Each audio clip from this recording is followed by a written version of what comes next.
സൗണ്ടുമായിട്ട് ബന്ധപ്പെട്ട ഓഡിയോ സിസ്റ്റങ്ങളായിട്ട് ബന്ധപ്പെട്ട വീഡിയോസ് ഇടുന്ന ഒരു ചാനലാണ് നമ്മളുടെ. അതിൽ 6 വർഷത്തിലേറെയായിട്ട് നമ്മൾ ഈ സൗണ്ടായിട്ട് ബന്ധപ്പെട്ടതാണ് ഏറ്റവും കൂടുതൽ ഇട്ടിട്ടുള്ളത്. അപ്പോൾ നിങ്ങൾക്ക് ചിലർക്ക് എന്നെ അറിയില്ല, എൻ്റെ പേര് അറിയില്ല എന്നുണ്ടെങ്കിൽ എൻ്റെ പേര് ആഷ്ലിൻ ഡെന്നിസ്, എന്നെ അലക്സ് എന്നാണ് വിളിക്കുന്നത്. അപ്പോൾ അലക്സ് എന്നുള്ള പേര് തന്നെയാണ് ഏറ്റവും കൂടുതൽ എല്ലാവരും അറിയപ്പെടുന്നത്. ശരിക്കുള്ള പേര് എല്ലാവർക്കും അറിയില്ല. അപ്പോൾ ഇതിൽ എനിക്ക് എൻ്റെ ഈ ഒരു ഓഡിയോ സിസ്റ്റമായിട്ട് സൗണ്ടായിട്ട് ബന്ധപ്പെട്ട ചില കാര്യങ്ങളുണ്ട്. അപ്പോൾ ചില കാര്യങ്ങൾ നിങ്ങളോട് പറയാൻ കൊള്ളാകുന്നുണ്ട്. പ്രധാനമായിട്ടുണ്ടായ ഒരു കാരണം എന്താണെന്ന് വെച്ചാൽ, ഇന്ന് ഈ ഒരു സമയത്ത്, ഈ ഒരു കാലത്ത് 2025 ലാസ്റ്റ് 26 ഈ ഒരു സമയം പ്രതീക്ഷിക്കാം. ഈ സമയത്ത് ഈ ഇലക്ട്രോണിക്സ് ഫീൽഡിലോ അല്ലെങ്കിൽ ഓഡിയോ സിസ്റ്റമായിട്ട് ബന്ധപ്പെട്ട ഫീൽഡിലോ അതിലെല്ലാം ബന്ധപ്പെട്ടിരിക്കുന്ന ഏറ്റവും വലിയ ഒരു ഗജ ഫ്രോഡ് ആയിട്ടുള്ള ഒരാളാണ് ഞാൻ എന്നാണ് കംപ്ലീറ്റ് സോഷ്യൽ മീഡിയയിൽ ഇപ്പോൾ സംസാരിക്കുന്നത്. അത് ചില കാറ്റഗറി ആളുകൾക്ക് ഞാനൊരു തട്ടിപ്പുകാരനാണ്, ഞാനൊരു ഗജ ഫ്രോഡാണ് എന്നാണ് പച്ചക്ക് പറയുന്നത്. ഞാൻ ഈ പരിപാടിക്ക്, അതായത് ഞാൻ ചെയ്യുന്ന എല്ലാ പരിപാടികളും കംപ്ലീറ്റ് ഉടായ്പാണ്, എല്ലാ കാര്യങ്ങളും എല്ലാം ഫേക്കാണ് എന്നുള്ള ഒരു അഭിപ്രായത്തിലാണ് വരുന്നത്. ഒന്നും ശരിയല്ല, എല്ലാം ഫോൾട്ട്, കംപ്ലീറ്റ്ലി ഫോൾട്ട്. 1000 വീഡിയോസ് ചെയ്തത് കംപ്ലീറ്റ്ലി ഫോൾട്ട്. അതാണ് ചിലർ പറയുന്നത്. അപ്പോൾ ആ കുറച്ച് കാര്യങ്ങൾ എൻ്റെ ഉത്തരവാദിത്തമാണ് അത് ക്ലിയർ ചെയ്യുക എന്നുള്ളത്. അതിൽ എനിക്ക് ഇന്നലെയോ തുടങ്ങിയതല്ല ഈ ഒരു സൗണ്ട്, ഈ സ്പീക്കറായിട്ടുള്ളൊരു ബന്ധം. അതായത് ഇത് ഒരു നിലനിൽപ്പോ ചാനലോ കച്ചവടമോ ആയിട്ട് ബന്ധപ്പെട്ടിട്ടല്ല ഇതിന് പറ്റിയ വീഡിയോ ഇടുന്നത്. ഈ ഒരു കച്ചവടം അങ്ങനത്തെ ഒരു സംഭവം, അതായത് കച്ചവടം മീൻസ് ഇപ്പോൾ ഓഡിയോ സിസ്റ്റം അസംബ്ലിങ് ഓർഡർ എടുക്കുക, ഉണ്ടാക്കി കൊടുക്കുക, ഇതിൻ്റെ ഒരു ആവശ്യമില്ലാതെ, ഒരു പരിപാടിയില്ലാതെ വളരെ സമാധാനമായി ജീവിച്ചുകൊണ്ടിരുന്ന ആളാണ് ഞാൻ. നല്ല രീതിയിൽ എനിക്ക് ജീവിക്കാനുള്ള ഒരു രീതി ഉണ്ടായിരുന്നു. അതിൻ്റെ ഇടയിൽ കൂടെ ഒക്കെ ഓഡിയോ ആരെങ്കിലും ചെയ്തു തരുമോ എന്ന് ചോദിക്കുമ്പോൾ ഏറ്റെടുത്ത് ആകെ തലവേദന ആയിരിക്കുകയാണ് ഇപ്പോൾ ഞാൻ. പക്ഷേ അതിൻ്റെ കൂടെ തന്നെ കേൾക്കുന്നൊരു സംഭവമാണ് ഈ ഫ്രോഡാണെന്നുള്ളത്. അപ്പോൾ ഈ ഓഡിയോ സിസ്റ്റങ്ങൾ അസംബിൾ ചെയ്യാന്നുള്ളത് എനിക്ക് എൻ്റെ മനസ്സിൽ പോലും ഇല്ലാതിരുന്നൊരു കാര്യമായിരുന്നു. ചിലർ ചോദിക്കുമ്പോഴാണ് ശരിയാണല്ലോ, എന്നാൽ പിന്നെ ഓഡിയോ സിസ്റ്റം ചെയ്യുന്നതിന് എന്താ തെറ്റ്, നമുക്ക് ഏകദേശം അറിയാവുന്ന കാര്യങ്ങൾ, ഫുള്ളായിട്ട് പഠിച്ച ഒരാൾ പോലും ഇന്ന് ഈ വേൾഡിൽ ഒന്നിലുമില്ല. അപ്പോൾ ആ ഒരു അറിവ് വെച്ചിട്ട് നമുക്ക് കഴിയുന്ന കാര്യങ്ങൾ നമ്മൾ ചെയ്യുക, അതിനനുസരിച്ചിട്ട് സിസ്റ്റങ്ങൾ ഉണ്ടാക്കി കൊടുക്കുക, നാട്ടിൽ മാന്യമായിട്ടുള്ള ഒരു മാന്യമായ ഒരു റേറ്റിൽ കൊടുക്കാൻ പറ്റുന്ന കാര്യങ്ങൾ ചെയ്യുക. കൂടെ നമുക്ക് എന്തെങ്കിലും ആ ജോലി ചെയ്യുന്നതിന് കിട്ടണം അല്ലേ, അതങ്ങനെയാണല്ലോ. ഇപ്പോൾ കടയിൽ നിന്ന് സാധനം വാങ്ങുമ്പോൾ കുറവൊന്നും കിട്ടില്ല, നമുക്കും കിട്ടണം, അവർക്കും കിട്ടണം, ഈ ആൾക്കാർക്ക് ആവശ്യപ്പെടുന്നവർക്ക് നല്ല ഒരു ആവറേജ് സാധനവും കിട്ടണം അല്ലേ. അങ്ങനെ തന്നെ ഉദ്ദേശിച്ചാണ് ആദ്യകാലത്ത് ആരെങ്കിലുമൊക്കെ ആവശ്യപ്പെടുമ്പോൾ ചെയ്തുകൊണ്ടിരുന്നത്. അതിൽ ചില ഫോൾട്ടുകൾ എനിക്ക് പറ്റിയത് എന്തൊക്കെയാണെന്നുള്ളത് ഞാൻ വ്യക്തമായിട്ടാണ് പറയാം. ഇത് എന്നെ ന്യായീകരിക്കാനോ മറ്റൊന്നിനും അല്ല. ഞാൻ ഫോൺ ഓഫാക്കിയിട്ട ഒരു പേരിൽ ഏറ്റവും പ്രധാനമായിട്ട് ശ്രദ്ധിക്കണം, ഈ മൊബൈൽ ഫോൺ വാട്സപ്പും ഇൻകമിങ് കോളും ഓഫാക്കിയിട്ടതിൻ്റെ പേരിൽ ഏറ്റവും വലിയൊരു ഫ്രോഡായിട്ട് മാറിയ ഒരാൾ ഞാൻ മാത്രമായിരിക്കും. ഫോണിൽ അറ്റൻഡ് ചെയ്യുന്നില്ല, വിളിച്ചിട്ട് ഫോൺ എടുക്കുന്നില്ല, അല്ലെങ്കിൽ വിളിച്ചാൽ കിട്ടില്ല, ആ നമ്പർ നിലവിലില്ലാത്തൊരവസ്ഥയിലാക്കി വെക്കുക, ഡൈവേർട്ട് ചെയ്തിട്ടാണ്. സമാധാനം, മൈൻഡ് സമാധാനത്തിന് വേണ്ടി ആ ഒരു ഫോൺ അറ്റൻഡ് ചെയ്യാത്ത കാരണം കൊണ്ട് ഒരാൾ ഫ്രോഡാവും എന്നുള്ളത് എനിക്ക് മനസ്സിലായി. കമ്മ്യൂണിക്കേഷൻ വിഷയമാണെന്ന് പലരും പറയണ്ടായി, സത്യമാണ്. എനിക്ക് അതിനെ പറ്റി അറിവില്ലാത്തതുകൊണ്ട് ഞാൻ ഫോൺ ഓഫ് ആക്കിയിട്ടുണ്ടായിരുന്നു. ഇപ്പോൾ നിങ്ങളിപ്പോൾ ചെക്ക് ചെയ്യുമ്പോൾ ഫോൺ ഓൺ ആയിരിക്കും സത്യത്തിൽ. ഇപ്പോൾ നിങ്ങൾ വിളിച്ചാൽ ഇപ്പോൾ റിങ് ചെയ്താൽ, ഈ വീഡിയോ കാണുമ്പോൾ നിങ്ങൾ റിങ് ചെയ്താൽ ഫോൺ റിങ് ചെയ്യും. എനിക്ക് ഫ്രീ ആണെങ്കിൽ തീർച്ചയായിട്ടും എടുക്കും. എനിക്ക് അതിന് വേണ്ട ഒരു വകുപ്പ് ചെയ്തിട്ടുണ്ട്, ഒരു രീതി ചെയ്തിട്ടുണ്ട്, വേറെ ആളുണ്ട്, ആരെങ്കിലും ഒരാൾ അറ്റൻഡ് ചെയ്യും. അപ്പോൾ ഫ്രോഡായ കഥ, എത്ര വയസ്സ് മുതലാണ് ഞാൻ ഫ്രോഡായത്, ഞാൻ എന്തിനാണ് ഫ്രോഡായത്, ഞാൻ ഫ്രോഡാണോ ഇനി അതല്ല അതൊക്കെ മേലെയാണോ എന്ന് നിങ്ങൾ വീഡിയോ കണ്ടിട്ടൊന്ന് തീരുമാനിക്കൂ. പലരും എന്നെ ഒരു യൂട്യൂബറായിട്ടാണ് കാണുന്നത്. യൂട്യൂബർ അല്ലെങ്കിൽ ഇൻസ്റ്റയിൽ വീഡിയോ ഇടുന്ന ആൾ, അല്ലെങ്കിൽ ഫേസ്ബുക്കിൽ വീഡിയോ ഇടുന്ന ആൾ, അങ്ങനത്തെ ആളായിട്ടാണ് കാണുന്നത്. മറ്റു ചിലർ എന്നെ കാണുന്നത് എങ്ങനെ വെച്ചാൽ, ഇയാൾ സാധനം ഓർഡർ എടുത്ത് സാധനങ്ങൾ ഉണ്ടാക്കി കൊടുക്കുന്ന, ഓഡിയോ സിസ്റ്റംസ് ഉണ്ടാക്കി കൊടുക്കുന്ന ഒരാളാണ്. അതിന് പരസ്യമായിട്ട് ഇയാൾ വീഡിയോസ് ഇടുന്നു. അതാണ് മറ്റു ചിലർ മനസ്സിലാക്കിയത്. വേറെ ചിലർ മനസ്സിലാക്കിയ ഇയാൾ പേരും പ്രശസ്തിക്കും വേണ്ടി പലതും കാണിച്ചു കൂട്ടുന്നു, തട്ടിയപ്പ്, ഉടായ്പ്, അങ്ങനെയൊക്കെയുള്ള പരിപാടികൾ എന്ന നിലക്ക് ചിലർ മനസ്സിലാക്കിയിട്ടുണ്ട്.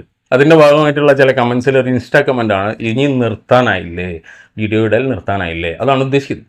അപ്പോൾ അതിൽ ആ ആളുകൾ അവരുടെ കാഴ്ചപ്പാട് വെച്ചിട്ട് എന്നോട് പ്രതികരിക്കുന്നത് വളരെ മോശമായൊരു വ്യക്തിനോട് പ്രതികരിക്കുന്ന പോലെയാണ്. അപ്പോൾ ഇന്ന് ഞാൻ, അതായത് ആഷ്ലിൻ ഡെന്നിസ് എന്നുള്ള ഈ ഞാൻ എന്ന വ്യക്തി എനിക്ക് നിങ്ങളോട് സംസാരിക്കണം. നിങ്ങളിൽ എൻ്റെ യഥാർത്ഥ ഓഡിയൻസ് ആയിട്ടുള്ള കുറച്ച് പേരുണ്ടെന്ന് എനിക്കറിയാം. അതായത് നമ്മൾ പണ്ട് മുതലേ ഫോളോ ചെയ്ത് വരുന്ന ഒരുപാട് പേരുണ്ട്, നമ്മൾ കണക്റ്റഡ് ആയിരിക്കുന്ന ഒരുപാട് പേര്. അവരോടും പിന്നെ നമ്മളെ ലേറ്റസ്റ്റ് ആയിട്ട് ഇപ്പോൾ പുതിയതായിട്ട് വന്നിരിക്കുന്ന ഒരുപാട് ലക്ഷങ്ങളുണ്ട്, അത്രയും വ്യൂവേഴ്സ് ഉണ്ട്. അവർക്ക് എല്ലാവർക്കും വേണ്ടിയിട്ടാണ് ഈ വീഡിയോ. അതിൽ ഞാൻ എന്താണ് ഈ വീഡിയോസിലൂടെ ഉദ്ദേശിക്കുന്നത്, ജസ്റ്റ് ഒരു യൂട്യൂബർ എന്ന നിലയ്ക്ക് മാത്രമല്ല, എന്താണ് ശരിക്കും ഇയാൾ ഉദ്ദേശിക്കുന്നത് എന്ന് മനസ്സിലാക്കാൻ അത് റീസ്റ്റാർട്ട് ചെയ്യാനുള്ള ഒരു വീഡിയോ ആണ്.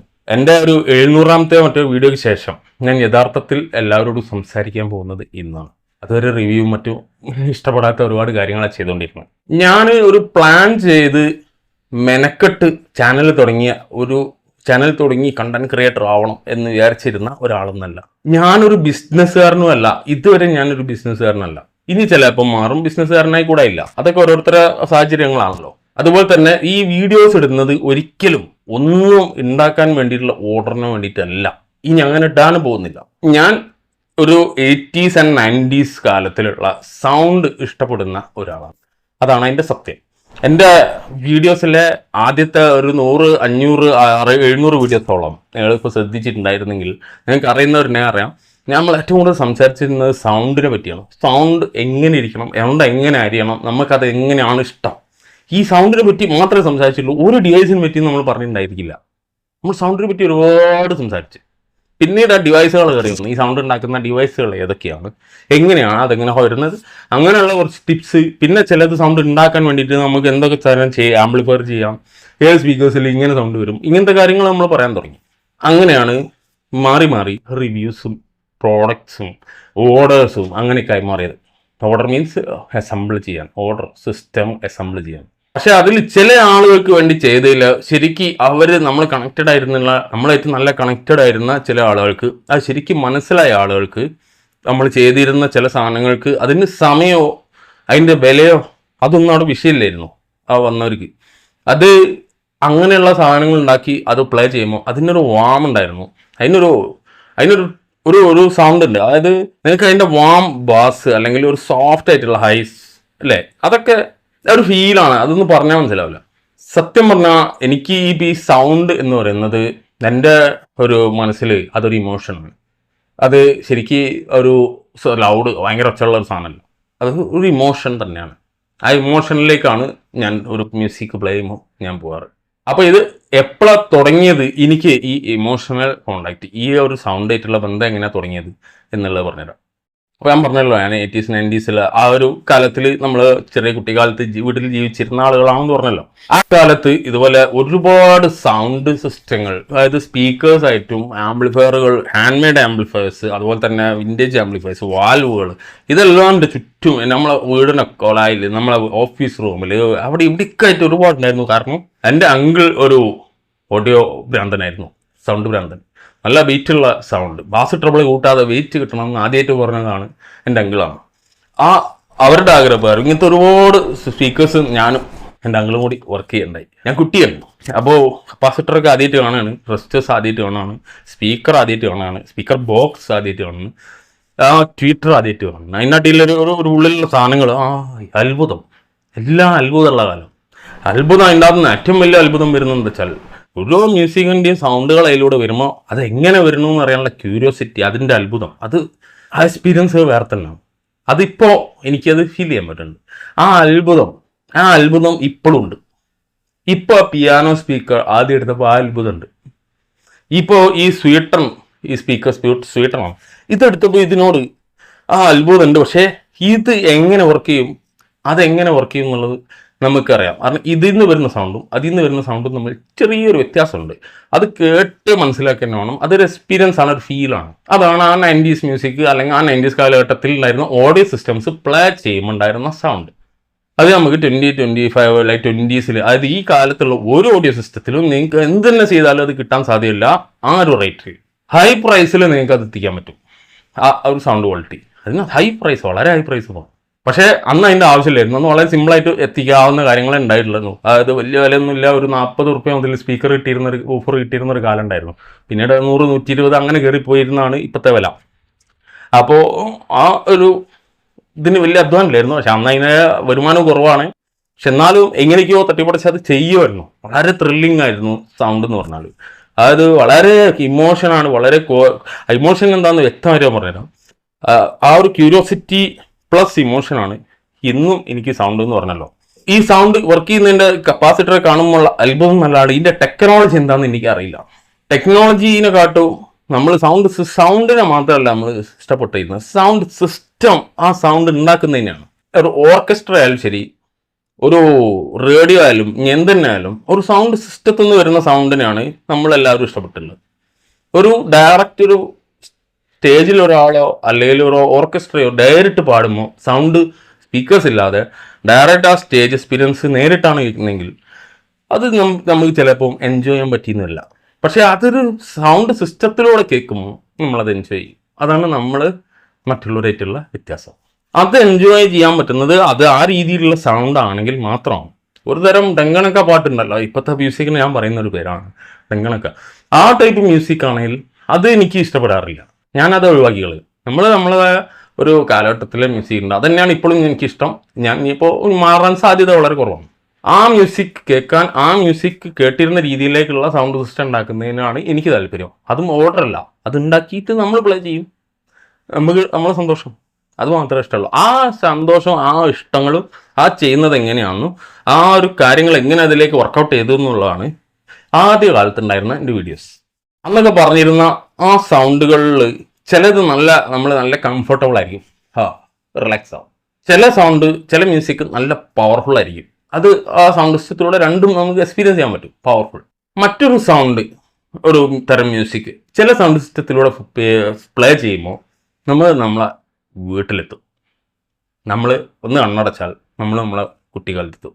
ആ ഒരു കാലം ഉണ്ടല്ലോ, അതാണ് ഏറ്റവും സന്തോഷമുള്ള, ഏറ്റവും ഫീൽ കിട്ടുന്ന ആ ഒരു മ്യൂസിക് സിസ്റ്റം പ്ലസ് ആ മ്യൂസിക്കും. വിൻറ്റേജ് ഞാൻ പറയുന്ന പോലത്തെ ആ ഒരു ഇമോഷണൽ മൂഡ് കിട്ടുന്ന ഒരു മ്യൂസിക് സിസ്റ്റത്തിലൂടെ ഒരു BTS മ്യൂസിക് പ്ലേ ചെയ്താൽ ആ മൂഡ് കിട്ടില്ല. അതിൽ ആ മ്യൂസിക് തന്നെ അപ്പോഴേ അത് കിട്ടുള്ളൂ. ആ മ്യൂസിക്കാണ് എനിക്ക് ഇഷ്ടം. നമ്മളിപ്പോൾ ഇഷ്ടങ്ങൾ മാറ്റാൻ കഴിയില്ലല്ലോ. ആ മ്യൂസിക്കിനെ പറ്റിയിട്ട് പറഞ്ഞുകൊണ്ടിരുന്നിട്ടാണ് നമ്മൾ ഇത്രയും വീഡിയോസ് ആയതും. അതിനെ ഇഷ്ടപ്പെട്ട ആളുകളാണ് നമ്മളെ ചാനലിൽ ആദ്യം വന്നിരുന്ന ഏറ്റവും കൂടുതലുള്ള ഓഡിയൻസ്. ഒരു ഇമാജിൻ ചെയ്യാം, എൻ്റെ ഒരു ചെറുപ്പകാലം, ഒരു 10-12 വയസ്സുള്ള ഞാൻ, എൻ്റെ ഓർമ്മയിൽ ഞാനൊരു ചെറിയ ഷർട്ടും ഒരു ട്രൗസറും ഇട്ടിരിക്കുക നിൽക്കുകയാണ് കൊലായിൽ, എൻ്റെ വീടിൻ്റെ കൊലായിൽ. 4 ഡോറാണ് വീടിൻ്റെ വാതിൽ. വലിയ ഡോറ് മേലെയും താഴത്തെ 2 ചെറിയ ഡോറും. പിക്ചർ ചെയ്യുന്നു, ഈ ചെറിയ ഡോറിൽ അടച്ചിടും, മുകളിലത്തെ വലിയ ഡോർ രണ്ടും തുറന്നിടും. ഓക്കെ, ഭാഗത്ത് ഇരിക്കാനുള്ള ചെയർ, സോഫ ഉണ്ടായിരുന്നു. ഈ ഒരു ഭാഗത്ത് ടേബിൾ, ഈ ഒരു ഭാഗത്ത് ഒരു ഓഫീസ് റൂം, ചെറിയ റൂം. ഈ ടേബിളിന് മുകളിൽ ഇങ്ങനെ ആ വയസ്സിൽ ഞാനിപ്പോൾ കാണാം 1, 2 വലിയ സ്പീക്കേഴ്സ്. ഓൾമോസ്റ്റ് ഒരു 15 ഇഞ്ച് വിടുത്തുണ്ടാവും. അതിൻ്റെ ഫ്രണ്ട് ഒരു 12 ഇഞ്ച് സ്പീക്കർ ഉണ്ടായിരുന്നു, ജസ്റ്റ് സ്പീക്കർ. അതിന് മാഗ്നറ്റ് എന്ന് പറഞ്ഞാൽ ഒരു ഇപ്പോഴത്തെ കാലത്തല്ല, പഴയ മോഡൽ ചെറിയ മാഗ്നറ്റ് അതാണല്ലോ ആ സ്പീക്കർ. അതെങ്ങനെയാണെന്ന് വെച്ചാൽ നമ്മൾ അയച്ചു നോക്കി, ക്യൂരിയോസിറ്റി ഉണ്ടല്ലോ, അത് പറഞ്ഞുതരാം. ഇതിൻ്റെ കൂടെ തന്നെ വേറെ ചെറിയ സ്പീക്കേഴ്സ്, നമ്മളെ നാഷണൽ പാനസോണിക് ഒക്കെ ഇറങ്ങിയിരുന്ന 2 സൈഡ്സ് ആണുണ്ടായിരുന്നു. ഇതിങ്ങനെ, ഇതാണ് ഫ്രണ്ട്, നമ്മളെ പുറത്തോട്ട് കാണാം. അപ്പോൾ പുറത്തൊക്കെ അന്നൊന്നും മുമ്പിൽ വീടോ ട്രാഫിക്കോ പോകണമെന്നില്ല, തുറന്ന അങ്ങനെ നമ്മൾ പ്രകൃതി കാണും. ഓക്കെ, മുമ്പിൽ ദൂരെ ഒരു ഗേറ്റ് ഉണ്ട്, ഗേറ്റിൻ്റെ അടുത്തുകൂടെ വഴിയാണ്. ആ പ്രകൃതിയിലെ പക്ഷികളുടെ കാറ്റിൻ്റെ ഒച്ച അല്ലാതെ, വല്ലപ്പോഴും സൈക്കിൾ ബെല്ലടിക്കുക അല്ലാതെ ഒരു ഹോണടി പോലും ഉണ്ടാവില്ല ആ കാലത്ത്, അല്ലേ? അത്രയും നാച്ചുറൽ. ആ സമയത്ത് ആ വാതിൽ പിടിച്ച് നിൽക്കുന്ന ഞാൻ ആ മാമനെ പാട്ട് പ്ലേ ചെയ്യും. ഈ സമയം ഏതാണെന്ന് വെച്ചാൽ വൈകുന്നേരം ഒരു 4 മണി, ഒരു ലൈറ്റ് വെയിൽ, സന്ധ്യയുടെ വെയിൽ. സന്ധ്യാസമയത്ത് ആ 5 മണി 4 മണി കഴിഞ്ഞിട്ടുണ്ടാവും. ആ സമയത്ത് വെയിൽ ഒരു ഗോൾഡനിലേക്ക് തിരിയാണ് സൂര്യ വിളിച്ച്. നാം പ്ലേ ചെയ്ത് അലീഷ ഷാനോയ് പാടിയ സുബി എന്നുള്ള മ്യൂസിക്കാണ് പ്ലേ ചെയ്തത്. അത് ആ റൂമിൽ നിന്ന് ആ സ്പീക്കേഴ്സ് നല്ല പ്ലേ ചെയ്തു. അത് ആ റൂം ഫില്ലായിരുന്നു. കാരണം അതിൻ്റെ സ്റ്റാർട്ട് ചെയ്ത് നിങ്ങൾക്കറിയാം അല്ലേ, വളരെ ബ്യൂട്ടിഫുൾ പാട്ടാണ്. ആ മ്യൂസിക് റഷല്ല, അത് കുറച്ച് ഫാസ്റ്റ് നമ്പറാണ്, പക്ഷെ അത് റഷില്ലേ അല്ലേ, കേട്ടവർ അറിയാം. അത് പാടുന്ന ആംപ്ലിഫയർ എന്ന് പറഞ്ഞാൽ ഒരു ഹാർഡ് ബോർഡ്, ഒരു 8 ഇഞ്ച് 10 ഇഞ്ചിൻ്റെ അടുത്ത് രീതിയിലുള്ള ഒരു ഹാർഡ് ബോർഡ്, ഒരു കാർഡ് ബോർഡ് പോലെ ഒരു സാധനം. ഇങ്ങനെ സൺമേക്കാന്നാണ് മറ്റോ പറയുന്നതാണ്, ഇപ്പോൾ തന്നെയാണെന്ന് തോന്നുന്നു പറയുന്നത്. ഇതിൻ്റെ മുകളിൽ ഈ ജർമാനിയം ട്രാൻസിസ്റ്റേഴ്സ് ഉണ്ട്, 128 AC 128 എന്നുള്ള ജർമ്മൻ ട്രാൻസിസ്റ്റർ സിലിക്കോണിൻ്റെ റൗണ്ട് ട്രാൻസിസ്റ്റർ. അതിന് മുകളിൽ ഹീറ്റ് സിങ് ഒരു മെറ്റലോട് ഇങ്ങനെ ചുറ്റി കൊടുക്കുകയാണ് ഞങ്ങൾ ചെയ്യുന്നത്. ചുറ്റി കൊടുത്ത് അത് വെച്ചിട്ട് അത് രണ്ടും വെച്ചിട്ടാണ് ഇത് പ്ലേ ചെയ്യുന്നത് എന്നുള്ളതാണ് അത്ഭുതം. ഇത് രണ്ടും വെച്ചിട്ട് ഇത് പ്ലേ ചെയ്യുന്നത് 12 ഇഞ്ച് സ്പീക്കറാണ്. പക്ഷെ അത് വാട്സ് ഹൈ ക്വാളിറ്റീസ് ആണ്. ഇതിലൂടെ ഒരു നാഷണൽ റേഡിയോ ഉണ്ട്, നാഷണൽ പാനസോണിക്കിൻ്റെ റേഡിയോൻ്റെ ഔട്ടിൽ നിന്ന് എടുത്തിട്ട്, അതായത് അതിൻ്റെ ഇത് ലൈൻ ഔട്ട് എടുത്തിട്ട് ഈ ആംപ്ലിഫയർ ഉണ്ടാക്കിയിരുന്ന അസംബിൾ ചെയ്യുന്ന ആംപ്ലിഫയറിൻ്റെ ഇൻപുട്ട് കൊടുത്തിട്ട് ഈ ആംപ്ലിഫയറാണ് പുള്ളി പ്ലേ ചെയ്യുന്നത്. അതായത് അതിനകത്ത് ആംപ്ലിഫയർ ഉണ്ടെങ്കിൽ അത് കേൾക്കാൻ താല്പര്യമില്ല. മൂപ്പർ കൈകൊണ്ട് ചെയ്തത് പ്ലേ ചെയ്യാനാണ് മൂപ്പർക്ക് ഇഷ്ടം. മൂപ്പർ കൈകൊണ്ട് ചെയ്ത സ്പീക്കേഴ്സ് പ്ലേ ചെയ്യാനാണ് മൂപ്പർക്ക് ഇഷ്ടം. അത് കേട്ടിട്ട് മൂപ്പർ അവിടെ ഇങ്ങനെ ചിരിക്കും, ഒന്നും ഉണ്ടാതിരിക്കും. അത് കേട്ട് ഞാനും ഉടങ്ങാൻ നോക്കും. കുറച്ച് കഴിയുമ്പോൾ നല്ല അരിച്ചടിച്ചടുത്തേക്ക് പോകും. സ്പീക്കറിൻ്റെ ഒക്കെ നോക്കും, ചെവി വെച്ച് നോക്കും, ബോർഡിലേക്ക് നോക്കും, നടുവിൽ നിൽക്കും. ഇമേജ് ഫസ്റ്റ് ടൈം ഇമേജ് കിട്ടുക, 2 സ്പീക്കർ അപ്പുറപ്പുള്ള ഇമേജ്. എവിടെ നിന്ന് സൗണ്ട് വരും, ഇതെങ്ങനെ വരുന്നു, ഡ്രംസ് വരുന്നു, ഇവിടെ നിന്ന് കാണുന്നില്ല, എവിടെ നിന്നാണ് വരുന്നത്, കാസറ്റ് പ്ലേ ചെയ്യുന്നുണ്ട്, കറങ്ങുന്നുണ്ട്. ഒരു പിടി ക്യൂരിയോസിറ്റി. ഇതാണ് ഒരു ഓഡിയോ ഫയൽ ജനിക്കുന്ന ഒരു സമയം. ആർക്കും പറയാൻ പറ്റില്ല, ആർക്കും മനസ്സിലാവില്ല, അനുഭവമുള്ളവർക്ക് മനസ്സിലാവും. ഇതെൻ്റെ ഒരു അനുഭവം, ഇതിൻ്റെ ഒരു ദിവസത്തെ ഒരു വൈകുന്നേരത്തെ ഒരു അനുഭവം. ഞാൻ എൻ്റെ അച്ഛനും അമ്മയും ഉണ്ടായിരുന്ന വീട്ടിൽ, എൻ്റെ അനിയൻ്റെ കൂടെ എൻ്റെ അമ്മയുടെ അമ്മ, എൻ്റെ അങ്കിള് എല്ലാവരും കൂടെയാണ് ജീവിച്ചത്. ആ വീട്ടിൽ ആ ഒരു 90s സമയത്ത് ഉണ്ടായിരുന്ന ഒരു എക്സ്പീരിയൻസ്. ആ ഒരു അനുഭവം ഇനി ഒരിക്കലും വരാൻ പോകുന്നില്ല. ആ അനുഭവത്തിൽ നിന്നുകൊണ്ടാണ് ഞാനിപ്പോൾ ഇനി അങ്ങോട്ടുള്ള കാര്യങ്ങൾ സംസാരിക്കുന്നത്. അപ്പോൾ ഞാൻ കോഴിക്കോട് പ്രസൻറ്റേഷൻ സ്കൂളിലാണ് 7ാം ക്ലാസ് വരെ പഠിച്ചത്. അപ്പോൾ അവിടെ ആ സമയത്ത് നമുക്ക് സ്വാതന്ത്ര്യമൊന്നുമില്ല. നേരെ വീട് സ്കൂൾ അങ്ങനെയാണ്. ബസ്സിൽ പോലും പോകാല്ല, വീടിനടുത്താണ് സ്കൂൾ. പിന്നീട് അങ്ങോട്ട് ക്രിസ്ത്യൻ കോളേജ്, കോഴിക്കോട് സിറ്റിയിൽ ക്രിസ്ത്യൻ കോളേജിൽ പോയി ചേർന്നു 8 മുതൽ 10 വരെ. അങ്ങനെ 8ാം ക്ലാസ് ചേർന്ന് ആദ്യമായിട്ട്, ആ 8ാം ക്ലാസ്സിൽ നിന്നാണ് ആദ്യമായിട്ട് ഞാനൊരു 4 ഇഞ്ച് സ്പീക്കർ വാങ്ങുന്നത്. 4 ഇഞ്ച് സ്പീക്കർ 4 ഇഞ്ച് സ്പീക്കർ വാങ്ങി സാധാരണ കിട്ടുന്ന മര കഷ്ണം കൊണ്ടും തക്കാളി പെട്ടി എന്ന് പറഞ്ഞ സാധനമുണ്ട് പണ്ട്, ഇപ്പോഴും ഉണ്ടെന്നാണ് എൻ്റെ അഭിപ്രായം. തക്കാളി പെട്ടി വെച്ചിട്ടാണ് എൻ്റെ ബോക്സ് അടിച്ച്. അത് അലമാരയുടെ മേലേക്ക് വെച്ച് വെക്കും, കുറച്ച് താഴത്ത് വെച്ച് വെക്കും, സൈഡിൽ വെച്ച് വെക്കും.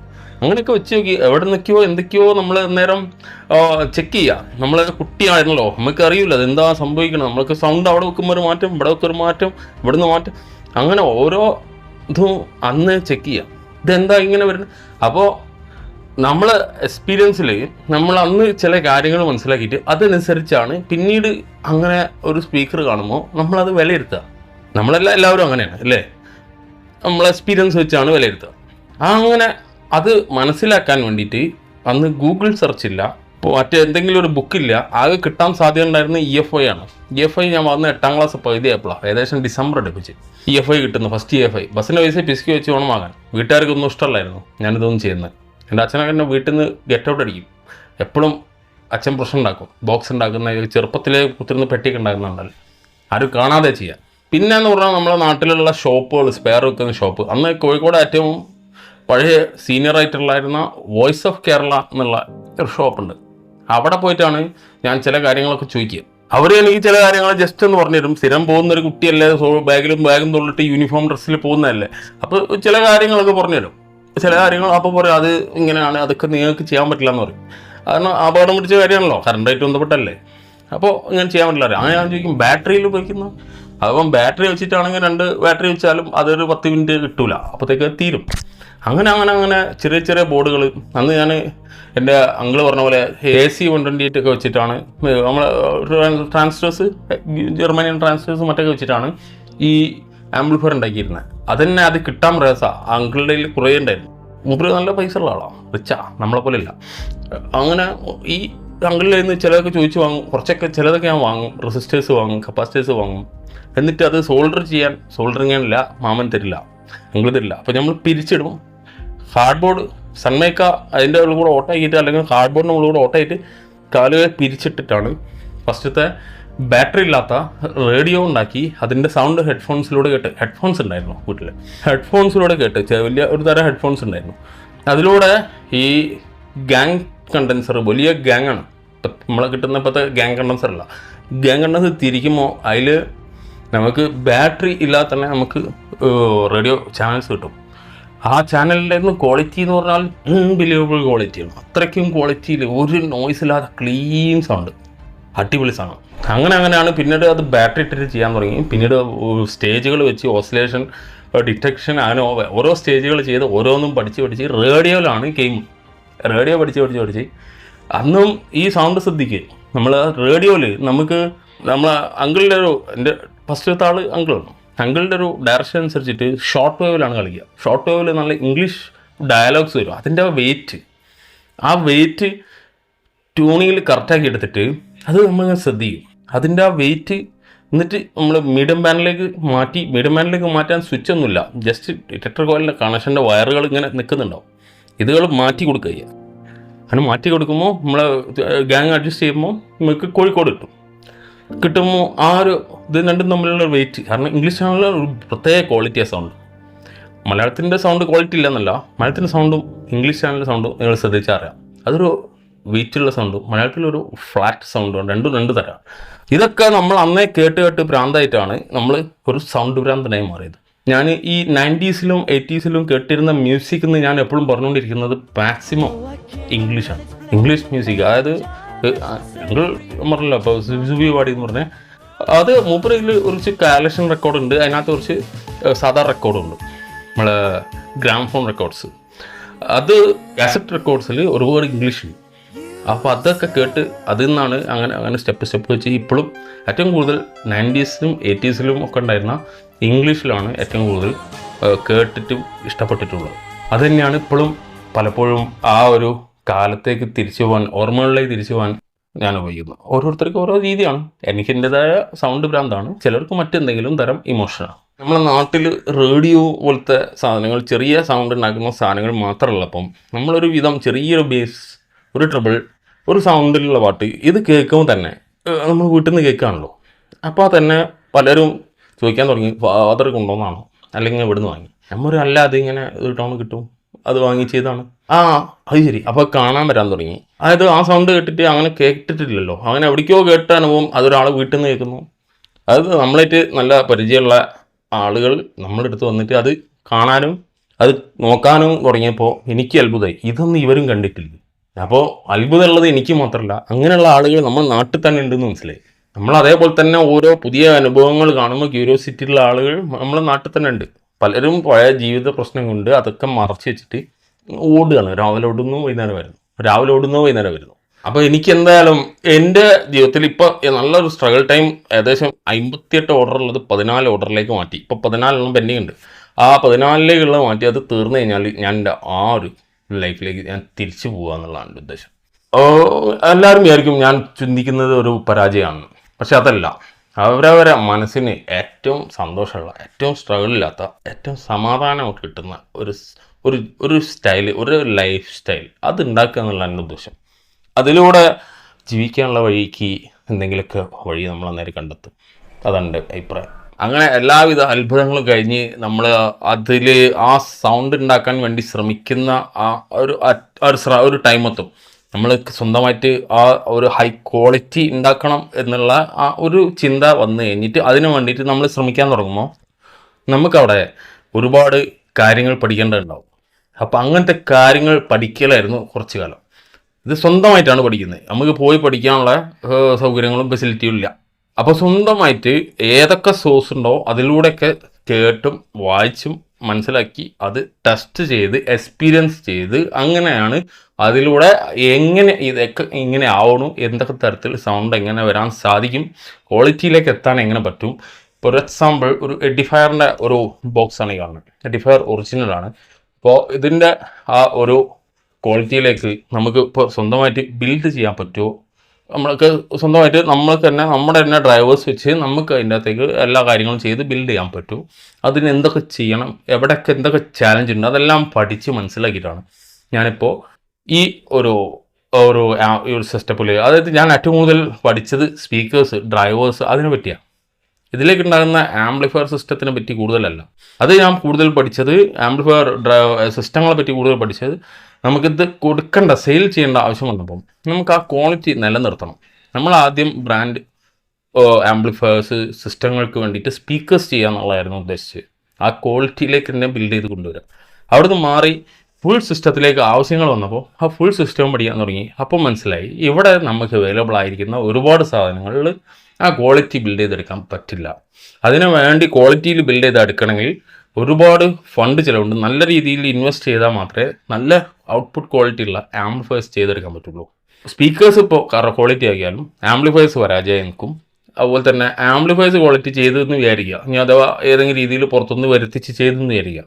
അപ്പോൾ സ്പീക്കേഴ്സും അതേപോലെ ആ ക്വാളിറ്റിയിൽ ചെയ്തെടുക്കുമ്പോൾ അതിൻ്റെ പ്രൈസ് ഞാൻ മുമ്പ് പറഞ്ഞ പോലെ ഹൈ പ്രൈസിലേക്ക് സാധനം പോകും. അങ്ങനെ ആ ഹൈ പ്രൈസിലേക്ക് പോകുമ്പോഴാണ് ഞാൻ പറഞ്ഞ നമ്മൾ ആ ഒരു സൗണ്ടിൻ്റെ വാംത്ത്, ഡെപ്ത്ത്, അതിൻ്റെ ആ ഒരു ഭംഗി, ആ ഒരു ഫീലും എക്സ്പീരിയൻസ് ഒക്കെ നമുക്ക് ശരിക്കും ആ ഓഡിയോ സിസ്റ്റം കിട്ടുക. അതല്ലാത്തതിന് വെറും ഒരു ബാസ് ആൻഡ് ട്രബിൾ, ഒരു മിഡ് വോയിസ് അത്രേ കിട്ടുള്ളൂ. അതിനൊരു ഒരു രീതി ഉണ്ട്. അത് ഒരു ജസ്റ്റ് വന്ന് പ്ലേ ചെയ്താണ്ട് പോകും. മറ്റേത് അങ്ങനെയല്ല. മറ്റേത് ഒരു എക്സ്പീരിയൻസ്. ആ എക്സ്പീരിയൻസ് എപ്പോഴും നമുക്ക് എക്സ്പീരിയൻസ് മാത്രമായിരിക്കും. അത് ചില എക്സ്പീരിയൻസേ നമുക്ക് പറഞ്ഞറിയാൻ പറ്റുള്ളൂ. അതാണ് ഇതിൻ്റെ ഈ ഒരു ഓഡിയോ സിസ്റ്റം, ഇതിൻ്റെ മാനുഫാക്ചറിങ്, ഇതിൻ്റെ പ്രൊഡക്ഷൻ, ഇങ്ങനെ ഒരു ഐഡിയയിലേക്ക് ഞാൻ എത്തിപ്പെടാനുള്ള പ്രധാന കാരണം. അതേപോലെ തന്നെ കാർ ഓഡിയോ, ഹോം തിയേറ്റേഴ്സ്, ഈ സബ് ഊഫർ, അത് ഇങ്ങനെയുള്ള കാര്യങ്ങളും എല്ലാം ഞാൻ എൻ്റെ സ്വന്തം എക്സ്പീരിയൻസിലൂടെയും ചെയ്തുകൊണ്ടിരിക്കുന്ന ആളുകളുടെ റെഫറൻസിലൂടെയാണ്, അവരുടെ ഗൈഡൻസിലൂടെയാണ് ഞാൻ ഇതൊക്കെ പഠിച്ചെടുത്ത് മനസ്സിലാക്കിയിട്ടത്. നമ്മൾ ഒരു വിദ്യാഭ്യാസം, യോഗ്യത, ഇതൊക്കെ വേണമല്ലോ നമ്മളിപ്പോൾ ഈ ഒരു ഫീൽഡിൽ എത്തിപ്പെടാൻ. അപ്പോൾ അതിന് പല രീതിയിൽ അന്ന് സ്റ്റാർട്ട് ചെയ്തിട്ടുണ്ടായിരുന്നു. പക്ഷെ പലതും ഫെയിലായി, പലതും കവർ ചെയ്തു. പക്ഷേ പല രീതിയിലാണ് എൻ്റെ വിദ്യാഭ്യാസം ഉണ്ടായത്. SSLC കഴിഞ്ഞ് നേരെ പ്രീ ഡിഗ്രിക്കാണ് ചേർന്ന്. അത് ക്രിസ്ത്യൻ കോളേജിലായിരുന്നു. സയൻസ് ഗ്രൂപ്പായിരുന്നു, സെക്കൻഡ് ഗ്രൂപ്പ്. അങ്ങനെ അന്ന് പ്രീ ഡിഗ്രി ആണല്ലോ സെക്കൻഡ് ഗ്രൂപ്പ് അങ്ങനെ 2 വർഷം കഴിഞ്ഞ്. ആ സമയത്തൊക്കെ ഈ കമ്പ്യൂട്ടർ ആപ്ലിക്കേഷൻ മറ്റു കാര്യങ്ങളൊക്കെ ഇറങ്ങിയിരുന്ന ഒരു സമയം ഉണ്ടായിരുന്നു. അപ്പോൾ അത് പഠിക്കാൻ വേണ്ടി പോയപ്പോൾ എൻ്റെ ഫാദറിന് അത്രയും ഫീസ് കൊടുക്കാറില്ലായിരുന്നു. അങ്ങനെ സത്യത്തിൽ ആ ഒരു സാഹചര്യം കുറച്ച് മോശമുള്ള സമയമായിരുന്നു. അങ്ങനെ നിന്ന് ആ സമയത്ത് വേറെ ഒന്നും കിട്ടാതെയപ്പം നമുക്ക് ഫീസ് അഫോർഡ് ചെയ്യുന്ന രൂപത്തിൽ ഉള്ള ഒരു കോഴ്സ് എന്ന നിലയ്ക്ക് ശരിക്കും പറഞ്ഞാൽ BA ഇംഗ്ലീഷ് പോയി ചേർന്നു. യാതൊരു ബന്ധമില്ലാത്ത, യാതൊരു താല്പര്യമില്ലാത്ത ഒരു സംഭവം. അതായത് ഇംഗ്ലീഷിനോടല്ല ബന്ധമില്ലാത്ത ആ ഒരു രീതി. നമ്മൾ എന്തെങ്കിലും സയൻസ് പരമായിട്ടോ ശാസ്ത്രീയമായിട്ടോ ഇൻട്രസ്റ്റിംഗ് ആയ കാര്യങ്ങൾ ചെയ്യുക എന്നുള്ളതാണല്ലോ നമ്മൾ മനസ്സിലുണ്ടായിരുന്നത്. പക്ഷേ അതിനോട് നേരെ വിപരീതമുള്ള ഒരു സംഗതിയാണ് പോയി ചേർന്നത്. എങ്ങനെയാലും അന്നത്തെ ആ ഒരു 3 വർഷം തള്ളി നീക്കി. ഗ്രാമറും മറ്റൊക്കെ ആയി. സെക്കൻഡ് ലാംഗ്വേജ് എടുത്തത് മലയാളം. ഞാൻ കണക്ക് കുറച്ച് വീക്കായതുകൊണ്ട് മെയിൻലി അത് എടുക്കാനുള്ള കാരണം, ഞാൻ കണക്കിൽ അത്ര കറക്റ്റല്ല അന്ന്. അതുകൊണ്ട് അന്ന് ഈ BA ഇംഗ്ലീഷ് കിട്ടിയപ്പോൾ കണക്കില്ല, അതുകൊണ്ട് അതിൽ ചേരാം എന്നുള്ള ചിന്ത ഉണ്ടായത്. പക്ഷെ കയറി കഴിഞ്ഞപ്പോൾ മനസ്സിലായത് അബ്ബാർ ലിറ്ററേച്ചറാണ്. അല്ലാതെ അത് നമുക്ക് ജസ്റ്റ് ഒന്നും എന്താ പറയുക, പേപ്പർ എക്സാം എഴുതുക എന്നുള്ള ഉദ്ദേശം മാത്രമേ ഉണ്ടായുള്ളൂ. അതിലുള്ള ഒരു കാര്യത്തിനോടും താല്പര്യമില്ലായിരുന്നു. അങ്ങനെ അതിങ്ങനെ കംപ്ലീറ്റ് ആയി കഴിഞ്ഞ്. പക്ഷെ എന്നാലും നമ്മളെ ഉള്ളിൽ എവിടെയോ ഒരു സംഗതി കിടക്കുന്നുണ്ട്, ഒരു ടെക്. അത് എങ്ങനെയാ അറിയില്ല. ആ സമയത്തേക്കുള്ള ഒരു 3 വർഷം കഴിഞ്ഞപ്പോഴത്തേക്കും ആ ഒരു സാഹചര്യം അനുകൂലമായതുകൊണ്ട് ഡിപ്ലോമ പോയി ചേർന്നു. ഡിപ്ലോമ ഇൻ IETE പ്രൈവറ്റ് ആയിട്ടായിരുന്നു പഠിച്ചത്. അതായത് ഇലക്ട്രോണിക്സ് ആൻഡ് ടെലികമ്മ്യൂണിക്കേഷൻ എഞ്ചിനീയറിങ്. അതിൻ്റെ ഡിപ്ലോമ ആയിരുന്നു 3 ഇയർ. അങ്ങനെ അതിനകത്ത് വളരെ വലിയൊരു ചാലഞ്ച് ഉണ്ടായിരുന്നു. ഇലക്ട്രോണിക്സ് ഓക്കെ, അതൊക്കെ ശരി, ബാക്കിയുള്ളതൊക്കെ ഓക്കെ. അതിൻ്റെ കൂടെ മാത്സ് ഉണ്ടായിരുന്നു. മാത്സ് എന്ന് പറഞ്ഞാൽ ഒരു അന്നത്തെ സമയത്ത് പറയുകയാണെങ്കിൽ ഫസ്റ്റ് ഗ്രൂപ്പിലെ മാത്സിൻ്റെ 2 സെമിസ്റ്ററിൻ്റെ പേപ്പർ ഒന്നിച്ച് 6 മാസം കൊണ്ട് പഠിക്കേണ്ട ഒരവസ്ഥ. അത്രയും ഹാർഡ്, ഹെവി ലോഡ്. അതിൽ മാത്സ് വളരെ ക്ഷീണിച്ചാണ് ഞാൻ പഠിച്ചിരുന്നത്. ബാക്കി എല്ലാത്തിനും നല്ല മാർക്കായിരുന്നു. പ്രാക്ടിക്കൽ രക്ഷപ്പെട്ടു, എല്ലാം രക്ഷപ്പെട്ടു. കാരണം പഠിക്കേണ്ട വലിയ ബുദ്ധിമുട്ടൊന്നുമില്ല. വേഗം കാര്യങ്ങൾ മനസ്സിലാക്കും. കൂടുതൽ പഠിക്കണമെന്ന് ആഗ്രഹം ഉണ്ടാവും. മാഷേട്ടത്തേനെക്കാട്ടും മുന്നോട്ട് നമ്മൾ പേപ്പറും ബുക്കും മറച്ച് പോകും. ഇനി എന്താ ഉള്ളത് അത് വേറെ കാര്യം. പക്ഷെ മാത്സ് തിരിഞ്ഞു നോക്കില്ല, അവിടെ വെച്ചേക്കും. അതാണല്ലോ അതിൻ്റെ രീതി. അങ്ങനെയാണ് എൻ്റെ ഒരു അനുഭവം ഉള്ളത്. ഇങ്ങനെ 2 തരത്തിൽ ആ ഡിപ്ലോമ പഠിച്ചിറങ്ങി കഴിഞ്ഞു. പിന്നെ ചില സിറ്റുവേഷൻസ്, വീട് അങ്ങനത്തെ കാര്യങ്ങളൊക്കെ ഇല്ലാത്ത അവസ്ഥ വന്നു. എന്താ വേറെ കുറച്ച് സാമ്പത്തികമായിട്ടും ഫാമിലിപരമായിട്ടൊക്കെ ഉണ്ടായിരുന്ന ചില ചുറ്റുപാടുകൾ മോശമായപ്പോൾ നമ്മൾ ആ സ്ഥലത്തു നിന്ന് മാറി. ചേവായൂർ എന്ന് പറഞ്ഞ സ്ഥലത്തായിരുന്നു ആദ്യം വീട്, മെഡിക്കൽ കോളേജ് കോഴിക്കോടിൻ്റെ അടുത്തായിട്ട്. അവിടുന്ന് സ്ഥലം മാറി. അങ്ങനെയാണ് ആദ്യമായിട്ട് ഈ പെരുവായിൽ എന്ന് പറഞ്ഞാൽ ഇപ്പം ജീവിക്കുന്ന സ്ഥലത്തേക്ക് വരുന്നത്. ഇവിടുന്ന് ആണ് ബാക്കി ഇപ്പോഴത്തെ അവസ്ഥയിലേക്കൊക്കെ മാറുന്നത്. അതായത് ഒരു വ്യത്യസ്തമായിട്ട് നമ്മളെ ജീവിതം മാറിപ്പോകുന്ന പല സാഹചര്യങ്ങളും നമ്മളെ വീട്ടിൽ വരും. നമ്മൾ ചിന്തിക്കാത്ത പല രീതിയിൽ നമ്മളെ ജീവിതം മാറിപ്പോകും. അങ്ങനെ നമ്മളെ ജീവിതത്തിൽ കുറച്ച് സാഹചര്യങ്ങളൊക്കെ നമ്മളെ വഴിതെറ്റിച്ച് ഒരു ഇലക്ട്രീഷ്യനാക്കി മാറ്റി. ഞാൻ ഒരു 18 തരം പണിക്ക് വരുന്നുണ്ട് കേട്ടോ. കൽപ്പണി, വെൽഡിങ്, പെയിൻറ്റിങ്, അങ്ങനത്തെ കുറേ തരം പണികൾക്ക് വരുന്നുണ്ട്. പല കമ്പനികളിൽ എവിടെയൊക്കെ സ്റ്റാഫായിട്ട്, അതായത് വർക്കേഴ്സായിട്ട് ജോലിക്ക് വരുന്നുണ്ട്. അങ്ങനെ ലാസ്റ്റ് ഒരു മെയിൻ ഇലക്ട്രീഷ്യൻ, ഹൗസ് വയറിങ് അങ്ങനത്തെ ഇലക്ട്രീഷ്യനായിട്ട് ഒരു 8 വർഷം വർക്ക് ചെയ്തു. അങ്ങനെ ഇലക്ട്രീഷ്യനായിട്ട് വർക്ക് ചെയ്യുമ്പോഴാണ് ഞാൻ എൻ്റെ ഇലക്ട്രോണിക്സ് പണികൾ അതിൻ്റെ കൂടെ വരുന്നതുകൊണ്ട് അത് ഞാൻ വീട്ടിൽ നിന്ന് ചെയ്യാൻ തുടങ്ങി. ഞാൻ വീട്ടിൽ ബെഡ്റൂം ഫുള്ളായപ്പം എല്ലാം കൂടെ എടുത്തിട്ട് ഞാൻ ചെറിയൊരു റൂം വാടക എടുത്തിട്ട് അവിടേക്ക് മാറി. അവിടുന്ന് വൈകുന്നേരങ്ങളിൽ ഇലക്ട്രിക്കൽ പണി കഴിഞ്ഞ് വന്നിട്ട് രാത്രി വരെ അവിടെ ഇരുന്ന് അത് ചെയ്യുന്ന രീതി തുടങ്ങി. പിന്നെ പകൽ ഇലക്ട്രിക്കൽ പണിക്ക് പോകാൻ പറ്റാതെയായി, ആ പണിയിലേക്ക് തിരിഞ്ഞു. അങ്ങനെ കുറച്ച് സീനിയേഴ്സിൻ്റെ കൂടെ പോയിട്ടാൽ ശരിക്കും പറഞ്ഞാൽ ഈ പ്രാക്ടിക്കലി ഇതെങ്ങനെ സർവീസ് ചെയ്യാം ഇലക്ട്രോണിക്സ് ബോർഡുകൾ അത് പഠിച്ച്. അല്ലാതെ അതിന് കോഴ്സും ക്ലാസ്സിലൊന്നും ഞാൻ പോയില്ല. ഞാൻ ജസ്റ്റ് ഇലക്ട്രോണിക്സ് ഡിപ്ലോമ ആ ബേസിക്സ് മാത്രമാണ് എൻ്റെ കയ്യിലുള്ളത്. അതായത് IIT-യുടെ ഇലക്ട്രോണിക്സിൻ്റെ ഡിപ്ലോമയുടെ ബേസിക്സ്. അത് എത്രത്തോളം ഉണ്ടാവും എന്ന് എനിക്കറിയാം. അതുമാത്രമല്ല ഇനിയിപ്പം ബിടെക് പഠിച്ചാലും എത്രത്തോളം ഉണ്ടാവും എന്ന് എനിക്കറിയാം. അത് പക്ഷേ പ്രാക്ടീസ് ചെയ്തില്ലെങ്കിൽ അതുകൊണ്ടൊന്നും ഒരു ഗുണമില്ല. അപ്പോൾ പ്രാക്ടീസ് ചെയ്തപ്പോൾ ആ ഫീൽഡിൽ ഓരോന്നിനും അതിൻ്റെതായ കാര്യങ്ങളുണ്ട്, അതിൻ്റെ ബുദ്ധിമുട്ടുകളുണ്ട്. നമ്മുടെ സ്വപ്നത്തിലുള്ളത് മാത്രമല്ല ഇലക്ട്രോണിക്സ്, ജീവിക്കാൻ വേണ്ടിയിട്ടുള്ള ഇലക്ട്രോണിക്സ് എന്നുള്ളത് മനസ്സിലായി. ഇലക്ട്രോണിക്സ് അറിഞ്ഞാൽ മാത്രം നമുക്ക് ജീവിക്കാനില്ല. നമുക്ക് ജീവിക്കാൻ പറ്റിയ എല്ലാം കൂടി സാഹചര്യം ഒത്തു വരണമെങ്കിൽ നമുക്ക് അതിന് ഡെയിലി ഒരു വരുമാനം വരണം, ഒരു കൃത്യമായ വരുമാനം. അത് വന്നാലേ നടക്കുള്ളൂ. അതാണ് പ്രാക്ടിക്കൽ. അത് മനസ്സിലാക്കും. അതൊരു ജോലി എന്ന നിലക്ക് മാറി. അപ്പോൾ നമ്മൾ നേരത്തെ പറഞ്ഞ 1980s 70s സ്വപ്നങ്ങളെല്ലാം പോയി. പിന്നെ അത് TV സർവീസറായി. കുറച്ച് കാലം നല്ല ടൈറ്റായിരുന്നു. TV സർവീസ് കഴിഞ്ഞ് ആ TV സർവീസ് എടുത്തുകൊണ്ടിരിക്കുമ്പോൾ ആംപ്ലിഫയർ ഓർഡർ നമ്മളിപ്പോൾ ആളുകൾ ആവശ്യപ്പെടുന്ന പറയില്ലേ, അതേപോലെ ഓർഡറിലേക്കൊക്കെ വരാൻ തുടങ്ങി. എങ്ങനെ അറിയില്ല, നമ്മൾ ആ ഒരു ഓർഡർ, വർക്ക്, ജോലി, ഇങ്ങനെ ജീവിക്കുക, നമ്മളെല്ലാ സ്വപ്നങ്ങളും പോയി. ഇത് തന്നെയാണ് പലർക്കും സംഭവിച്ചിട്ടുള്ളതെന്ന് എൻ്റെ ഒരു അനുഭവം, എൻ്റെ ഒരു അഭിപ്രായം. അങ്ങനെ ഇരിക്കുമ്പോൾ കൊറോണ വന്ന് നമ്മൾ ഷോപ്പൊക്കെ അടച്ച് വീട്ടിലിരുന്ന് ഞാൻ ആദ്യത്തെ വീഡിയോ ഇട്ട്. അങ്ങനെ കൊറോണ തീരുന്നതിന് മുമ്പ് ഏകദേശം ഒരു 5 വീഡിയോ ഇട്ട്. പിന്നാണ് കൊറോണ ഏകദേശം ഓപ്പണായി വന്നപ്പോഴാണ് ഫസ്റ്റ് യൂട്യൂബിൽ വീഡിയോ ഒക്കെ സക്സസ് ആയി അങ്ങനെ കയറി വരുന്നത്. അപ്പോൾ ശരിക്കും പറഞ്ഞാൽ ആ സമയത്തൊക്കെ വരുമാനം 0 ആണ്. ഈ കൊറോണ ടൈമിലൊക്കെ നിങ്ങൾക്ക് ഏകദേശം എല്ലാവർക്കും അറിയാമല്ലോ, നമുക്ക് വീട്ടിലിരുന്നൊക്കെ ചെയ്യാൻ പറ്റുന്ന കാര്യങ്ങളുള്ളൂ. അപ്പോഴാണ് ആരോ പറഞ്ഞത്, നമ്മുടെ സുഹൃത്തുക്കളെന്ന് തോന്നുന്നു, അപ്പോൾ ഇങ്ങനെ യൂട്യൂബിൽ പൈസ കിട്ടും. ഞാൻ ആദ്യം ബ്ലോഗ് ചെയ്യുന്നുണ്ട്. ബ്ലോഗറിൽ വെബ്സൈറ്റിൽ ആർട്ടിക്കിൾ എഴുതുന്ന പരിപാടി ഉണ്ടായിരുന്നു. അത് വഴി ചെറിയ ചില്ലറ വരുമായിരുന്നു. യൂട്യൂബിൽ പൈസ കിട്ടും എന്നുള്ളതിൻ്റെ ഒരു കൺഫേം ഇല്ലായിരുന്നു. എത്രത്തോളം സത്യസന്ധമാണ് ആ ഒരു അഭിപ്രായം നമുക്കറിയില്ല. നമ്മൾ ഒരുപാട് വീഡിയോകളൊക്കെ ഇട്ടതിന് ശേഷം പൈസ കിട്ടൂല എന്ന് പറഞ്ഞാൽ അതൊരു ബുദ്ധിമുട്ടല്ലേ. അപ്പോൾ അതുകൊണ്ട് അറിയാത്തത് കൊണ്ട് അത് വല്ലാതെ ചെയ്തില്ല. പിന്നീടാണ് അത് കൺഫേം ആയി മനസ്സിലായതും. നമ്മൾ നാട്ടിൽ അടുത്ത് തന്നെ ഉണ്ടായിരുന്ന നമ്മുടെ ഇതിനെ പരിചയത്തിലുള്ള ഒരാൾക്ക് സക്സസ് ആയി 1 ലക്ഷം സബ്സ്ക്രൈബറും മറ്റൊക്കെ ആയി അവർക്ക് വരുമാനം വരാൻ തുടങ്ങി. അപ്പോൾ മനസ്സിലായത് അപ്പോൾ നമുക്കതൊരു വരുമാന മാർഗ്ഗം ആവാൻ സാധ്യതയുണ്ട്. അങ്ങനെയുള്ള നിലയിലാണ് അതിൽ വീഡിയോ ഇട്ടത്. പക്ഷെ അതിൽ മെനക്കെട്ട് വീഡിയോ ഇട്ടില്ലായിരുന്നു. 3 മാസം കൂടുമ്പോൾ ഒരു വീഡിയോ വല്ലപ്പോൾ ഇട്ടാലായി. അങ്ങനെ വന്ന് അതൊരു 5000 സബ്സ്ക്രൈബേഴ്സിലേക്ക് കയറാൻ വേണ്ടിയിട്ട് 14 വീഡിയോ ആയി. 14 വീഡിയോ കഴിഞ്ഞാൽ 5000 സബ്സ്ക്രൈബേഴ്സ് കയറിയതിന് ശേഷമാണ് ഒരു യൂട്യൂബിൽ വീഡിയോ ചെയ്യുമ്പോൾ അതിൻ്റെ ആ ഒരു റെസ്പോൺസിനനുസരിച്ചിട്ടുള്ള നമ്മളതേ മൈൻഡുള്ള ആളുകൾ നമ്മളെ കണക്ട് ചെയ്യാൻ തുടങ്ങി. നേരത്തെ പറഞ്ഞ ആ കാറ്റഗറിയുള്ള അതേ കമൻസ് വരിക, അതേ രീതിയിലുള്ള ആളുകളുടെ റെസ്പോൺസ്. അപ്പോൾ അത് കൂടുതൽ ഇൻട്രസ്റ്റിംഗ് ആയി. പിന്നെ അങ്ങനെ ഇങ്ങനെ ഇടാൻ തുടങ്ങി, കൂടി വന്നു.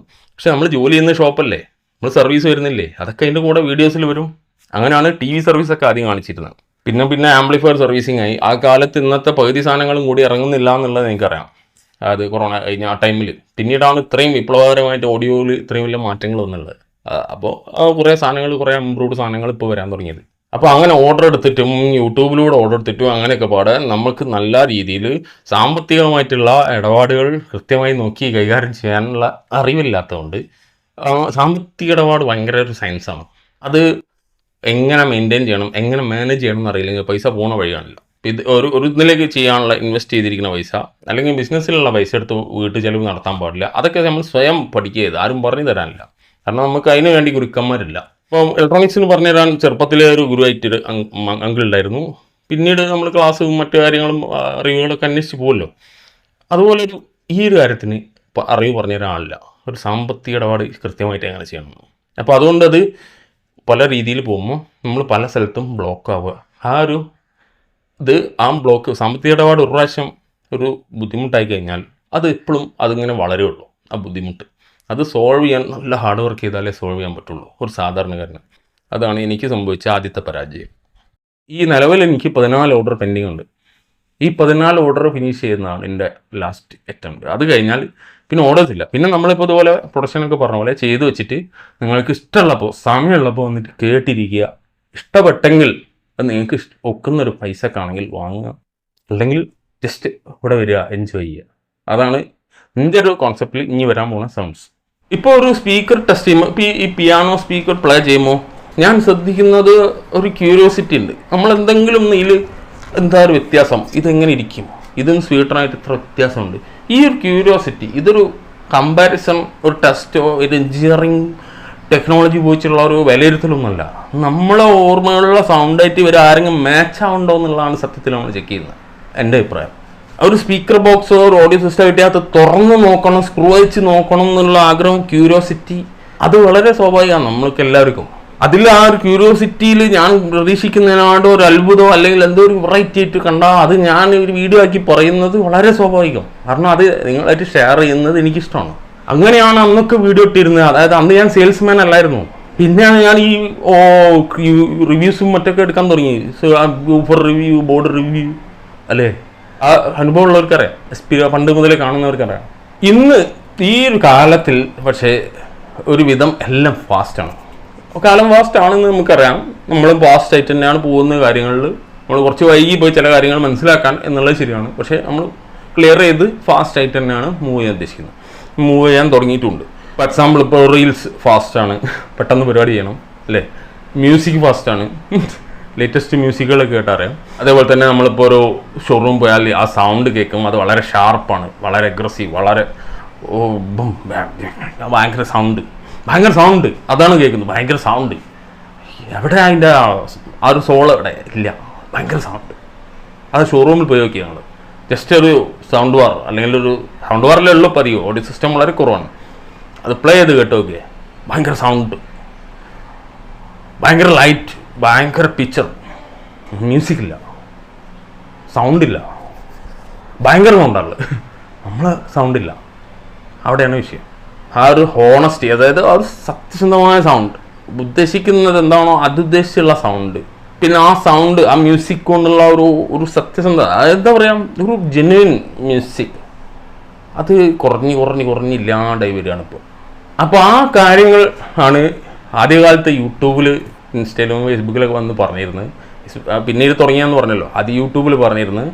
എല്ലാവരും ശ്രദ്ധിച്ചോ, സൗണ്ട്, നമ്മളെ കാലത്തുള്ള സൗണ്ട് നഷ്ടപ്പെട്ടില്ല, അതിപ്പോഴും സാധിക്കും. അതാണ് നമ്മുടെ വീഡിയോസ്, അതായിരുന്നു വീഡിയോസ് കേട്ടോ. ഇനി അതാണ് വീഡിയോസ്. റിവ്യൂസ് എടുക്കാം, ഷോപ്പ് റിവ്യൂ എന്നൊക്കെ എടുക്കാമെന്നൊക്കെ വിചാരിച്ചിട്ട് ഞാൻ പണ്ട് ക്യാമറയൊക്കെ നിങ്ങൾ എല്ലാവരോടും അപേക്ഷിച്ചിട്ട് എല്ലാവരോടും സഹായിച്ച് ക്യാമറ വാങ്ങിക്കഴിഞ്ഞിട്ട് ഞാൻ ചെയ്യാൻ അങ്ങനെ പോകുമോ, എൻ്റെ ക്രിയേറ്റീവായ എൻ്റെ മനസ്സിലുള്ള ആ ഒരു കാര്യവും എനിക്ക് ഷോപ്പ് റിവ്യൂ ചെയ്യുമ്പോൾ കിട്ടുന്നില്ല. അപ്പോൾ ഞാൻ മനസ്സിലാക്കി, ഇത് ക്യാമറ കൊണ്ട് ചെയ്യേണ്ട ഷോപ്പ് റിവ്യൂ അല്ല, പ്രോഡക്റ്റ് റിവ്യൂ ആണ്. ആ പ്രോഡക്റ്റ് അല്ലെങ്കിൽ ഒരു കാറ്റഗറി, ഒരു ഡിവൈസ് റിവ്യൂ ആണ്. ആ റിവ്യൂ മീൻസ് അതായത് ഇതിനെ പറ്റി പറയുമ്പോൾ ഇതിനെ ഭംഗിയായി കാണിക്കുകയാണ് ഏറ്റവും ബെസ്റ്റ് ക്യാമറയാണ്. അത് മനസ്സിലാക്കി. ഭംഗി മാത്രമല്ല, അതിൻ്റെ ഫീച്ചേഴ്സ് ഡീറ്റെയിൽ ആക്കാനും ക്യാമറ വേണം, ഫോൺ പോരാന്ന് മനസ്സിലായി. അപ്പോൾ അതുകൂടെ പിന്നീട് ചെയ്തിരുന്നൊക്കെ അങ്ങനെയാണ്. അങ്ങനെ ക്യാമറകൾ ഉപയോഗിച്ച് തുടങ്ങി അതിലേക്ക്. പക്ഷേ ആ ക്യാമറ തന്നില്ലായിരുന്നെങ്കിൽ, എല്ലാവരും കൂടെ സഹായിച്ചില്ലായിരുന്നെങ്കിൽ ഇന്നും ക്യാമറ അല്ല, ഫോൺ കൊണ്ട് തന്നെ എടുക്കേണ്ടി തന്നെ. അങ്ങനെ ഇപ്പോൾ ഇനി പറയാനുള്ള എന്താ വെച്ചാൽ, നമ്മുടെ ചാനൽ ഒരിക്കലും ഒരു ബ്രാൻഡ് ഉദ്ദേശിച്ച് ചെയ്തില്ല. ഒരു ബ്രാൻഡിന് വേണ്ടി സപ്പോർട്ടീവായി സംസാരിക്കുക, മറ്റൊരു ബ്രാൻഡിനെ മോശമായി സംസാരിക്കുക, അങ്ങനെ ഞാൻ ഉദ്ദേശിച്ചില്ലായിരുന്നു. ഒരു ട്രെൻഡിങ് ആയ കാര്യം പോലും പറഞ്ഞില്ലായിരുന്നു. ശ്രമിച്ച് നോക്കിയിട്ടോ, ചില കാര്യങ്ങളൊക്കെ ശ്രമിച്ച് നോക്കി, പക്ഷേ ട്രെൻഡിങ് അല്ല എന്നെ നമ്മളെ മനസ്സിലുള്ളായിരുന്നു. അപ്പോൾ അതുകൊണ്ട് ട്രെൻഡ് ഇഷ്ടപ്പെട്ടില്ല, ട്രെൻഡിങ് ആയിട്ടൊന്നും ചെയ്തില്ലായിരുന്നു. പിന്നെ നമ്പേഴ്സ്, ഇപ്പോൾ ഇത്രയും വീഡിയോസ് വേണം, ഇത്രയും സബ്സ്ക്രൈബേഴ്സ് വേണം, ഇത്രയും ലൈക്ക് വേണം, അങ്ങനെയൊന്നും ഉദ്ദേശിച്ചില്ലായിരുന്നു. പിന്നെ എന്ന് പറഞ്ഞാൽ നിലനിൽപ്പ്, ഈ ചാനൽ ഇതിനൊക്കെ ഒരു രീതി ഉണ്ട്. ആ ഒരു ആവശ്യത്തിന് വേണ്ടി എല്ലാവരും പറ്റിയാൽ ഇഷ്ടപ്പെട്ടാൽ ലൈക്ക് ചെയ്യുക, മാത്രം അഭിപ്രായം കമൻറ്റ് ചെയ്യുക, സബ്സ്ക്രൈബ് ചെയ്യണമെന്ന് ഇപ്പോൾ അടുത്തൊന്നും പറയലും കൂടിയില്ല, നിങ്ങൾ കേട്ടാൽ അറിയാം. അപ്പോൾ നിങ്ങൾ ആരെങ്കിലും ഇപ്പോൾ ആ 90s 80s അല്ലെ 2000 ആ സ്റ്റാർട്ടിങ്ങിലൊക്കെ ഉള്ള മ്യൂസിക് ഇഷ്ടപ്പെടുന്നവരുണ്ടെങ്കിൽ നിങ്ങൾക്ക് തീർച്ചയായിട്ടും ഞാനിപ്പോൾ പറഞ്ഞ കാര്യങ്ങൾ കണക്റ്റഡ് ആയിട്ടുണ്ടാവും. വളരെ ശാന്തമായിട്ട് ഇരുന്ന് സ്വസ്ഥമായിട്ട് ഒന്ന് കണ്ണടച്ചൊരു മ്യൂസിക് കേൾക്കാൻ നിങ്ങൾ ഇഷ്ടപ്പെടുന്ന ആളാണെങ്കിൽ നിങ്ങളിവിടെ കണക്റ്റഡ് ആയിട്ടുണ്ടാവും. നിങ്ങളൊരു സൗണ്ട് കേൾക്കുമ്പോൾ അത് നിങ്ങളുടെ മാനസികമായിട്ട് നിങ്ങൾക്ക് അതിനോടൊരു അടുപ്പം തോന്നുന്നുണ്ടെങ്കിൽ നിങ്ങളിവിടെ കണക്റ്റഡ് ആയിട്ടുണ്ടാവും. യൂട്യൂബ് എന്നുള്ള പ്ലാറ്റ്ഫോമിലെ ഒരു ചാനലിനെ ശരിക്കും പറഞ്ഞാൽ നമുക്ക് വിശ്വസിക്കാൻ കഴിയില്ല. അത് ഏത് നിമിഷം എന്ത് സംഭവിക്കാവുന്ന ഒരു ചാനലാണ്. അപ്പോൾ ബാക്കിയുള്ള പ്ലാറ്റ്ഫോംസ് പോലെയല്ല യൂട്യൂബ്. അപ്പോൾ എന്ത് സംഭവിക്കാം, ചിലപ്പോൾ നാളെ ഈ ചാനൽ ഉണ്ടായില്ല എന്ന് വരും, ചിലപ്പോൾ ഈ ചാനൽ വളരെയധികം വളർന്നു വരും, ചിലപ്പോൾ ഇങ്ങനെ പോയി എന്ന് വരും. പക്ഷെ എന്തായാലും ഇനി അത് ഫേക്ക് ചെയ്യാൻ ഞാൻ ഉദ്ദേശിക്കുന്നില്ല. എന്തായാലും റിയാലിറ്റി മാത്രമേ ഇനി ഉണ്ടാവുള്ളൂ. ഇതിന് മുമ്പ് റിയാലിറ്റി ഇല്ലായിരുന്നു, ഫേക്ക് ആയിരുന്നു എന്നല്ല, ഞാൻ കുറച്ച് വഴി തെറ്റിപ്പോയി. അത് നമ്മൾ റിവ്യൂസ് ബിസിനസ് അല്ല, ബിസിനസ് വേറെ, അത് ജെന്യൂൻ ആണല്ലോ. റിവ്യൂസ് അല്ലെങ്കിൽ പ്രോഡക്റ്റുകൾ നമ്മൾ ഒക്കെ പോയി, സത്യം അതൊക്കെ തിരിച്ചു വരണം. അപ്പോൾ നമ്മളാ ഭംഗി കിട്ടുള്ളൂ, നമുക്ക് ആ ഒരു എൻജോയ് ചെയ്യാൻ പറ്റുള്ളൂ. അല്ലാതെ റഫും സ്ട്രഗിളും മാത്രമേ ഉണ്ടാവുള്ളൂ ജീവിതത്തിൽ. ഇപ്പോൾ എന്നെ തെറ്റിദ്ധരിച്ചവർ ഒരുപാടുണ്ട്, ഞാൻ തെറ്റിദ്ധരിക്കപ്പെട്ടവനാണ് എന്ന് ഞാനിപ്പോൾ പറയുന്നത്. ഇനി തെറ്റിദ്ധരിക്കരുത്. എൻ്റെ ഫോണിൽ വിളിച്ചാൽ കിട്ടില്ല, അത് ഫോൺ ഓഫ് ചെയ്ത് വെച്ചാൽ. കാരണം ഞാൻ ഒരു ബിസിനസ് ആഗ്രഹിക്കുന്നില്ലാത്തത് കൊണ്ട് മാത്രം ഞാൻ ഫോൺ ഓഫ് ചെയ്ത് വെച്ചു. അപ്പോൾ ഞങ്ങൾ കമൻറ്റോ മറ്റോ ഇടുമ്പോൾ തീർച്ചയായിട്ടും എന്തായാലും റിപ്ലൈ ചെയ്യാനുള്ള സംവിധാനങ്ങൾ ചെയ്തിട്ടുണ്ട്. അത് ചെയ്തത് ആക്റ്റീവ് ആവുന്നത് 2-3 ദിവസം കൊണ്ട് എന്തായാലും തീർച്ചയായിട്ടും ആ ഒരു വർക്കിലേക്ക് കിടക്കും. ആ ഒരു സംഗതി സ്റ്റാർട്ടാവും. അപ്പോൾ നിങ്ങളൊരു എന്തെങ്കിലും ഒരു കാര്യം ആവശ്യപ്പെട്ട് ചോദിക്കുകയോ ചെയ്യുക, അപ്പോൾ അവിടെ കിട്ടുന്നില്ല, നിങ്ങൾ നാട്ടിലെങ്കിൽ ഇവിടെ കിട്ടുമോ എന്നുള്ളത് ചോദിക്കാമെന്ന് വിചാരിക്കുക. എക്സാമ്പിൾ, ഒരു ഊഫർ കിട്ടുമോ അല്ലെങ്കിൽ ട്യൂട്ടർ കിട്ടുമോ, അത് ഇവിടെ ഉണ്ടോ ഇല്ലേ, അത് ഇവിടെ എത്ര വില വരും, നിങ്ങൾക്ക് അങ്ങോട്ട് എത്തിക്കാൻ പറ്റുമോ എന്നുള്ള ഡീറ്റെയിൽസാണ് നിങ്ങൾ ചോദിക്കുന്നതെങ്കിൽ തീർച്ചയായിട്ടും അതിന് റിപ്ലൈ കിട്ടും. അത് സാധിപ്പിക്കുകയും ചെയ്യാം. അതിനുള്ള വഴികളൊക്കെ ചെയ്തിട്ടുണ്ട്. അപ്പോൾ അതൊക്കെ അതിൻ്റെ രീതിയിൽ ഞാൻ എൻ്റെ കഴിവ് പോലെ ചെയ്ത് തുടങ്ങിയതാണ്. നിങ്ങളുടെ സഹായം സപ്പോർട്ടും ഉണ്ടെങ്കിൽ അത് നല്ല രീതിയിൽ മുന്നോട്ട് പോകും. അപ്പോൾ നിങ്ങൾക്ക് ഏത് തരം സൗണ്ടാണ് നിങ്ങൾക്ക് മനസ്സിൽ ടച്ചിങ് ആയിട്ടുള്ളതെന്ന് നിങ്ങൾ കമൻ്റ് ഇടുക. ആ കമൻ്റ് അനുസരിച്ച് നമുക്ക് എത്ര ആളുകൾക്ക് സെയിം എക്സ്പീരിയൻസ് ഉണ്ട് എന്നുള്ളത് മനസ്സിലാവും. ഞാനിപ്പോൾ പറഞ്ഞതെല്ലാം എൻ്റെ യഥാർത്ഥ സത്യാവസ്ഥ, ഭാവിയിലേക്കുള്ള തീരുമാനം എല്ലാം. ഇനിയൊരു ബിസിനസ്സൊക്കെ തുടങ്ങുമായിരിക്കും, അതൊന്നും നമ്മളെ കയ്യിലല്ല, ഭാഗ്യം മാത്രമാണ് സക്സസ് ആവുന്നതൊക്കെ. അപ്പോൾ അതൊക്കെ ആശ്രയിച്ച് തന്നെ പോവും. ബാക്കിയൊക്കെ എല്ലാം നമ്മളിങ്ങനെ റിയൽ ആയിട്ട് തന്നെ ഇരിക്കും. Thank you.